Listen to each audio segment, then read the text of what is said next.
Uttara society যে shooting বন্ধের যে নির্দেশ দিয়েছে এটা নিয়ে আমরা বসেছিলাম সবগুলো সংগঠন নিয়ে। তো মোটামুটি সমাধান হয়েছে। আমরা এইসব বিষয়গুলো নিয়ে কাজ করছি। বাংলা নাটকের দর্শক ফেরানোর জন্য আমরা কী করছি এই প্রশ্নটা আসলেই কঠিন।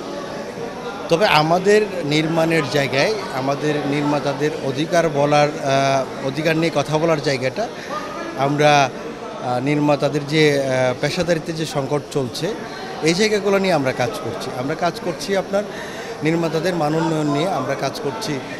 নির্মাতাদের পেশাদারিত্বের যে সংকট যেটা বললাম এটা নিয়ে কাজ করছি। আমরা নির্মাতাদের স্বাস্থ্য ঝুঁকি নিয়ে কাজ করছি। আমরা অনেকগুলো প্রতিষ্ঠানের সাথে অলরেডি এমইউ করা হয়েছে আমাদের। অনেকগুলা হাসপাতাল, অনেকগুলা রেস্টুরেন্ট আমরা কাজ করছি শুটিং বান্ধব পরিবেশটা তৈরি করার জন্য। রেলওয়ে, পর্যটন এরিয়া, পূর্ত মন্ত্রণালয়ে আমরা কাজ করছি। আপনার রিসেন্ট আপনি শুনছেন কিনা জানি না, যেটা হচ্ছে যে উত্তরা একটা শুটিং বন্ধের একটা নোটিশ দিয়েছে উত্তরা সোসাইটি। তো ওই উত্তরা সোসাইটি যে শুটিং বন্ধের যে নির্দেশ দিয়েছে এটা নিয়ে আমরা বসেছিলাম সবগুলো সংগঠন নিয়ে। তো মোটামুটি সমাধান হয়েছে। আমরা এইসব বিষয়গুলো নিয়ে কাজ করছি।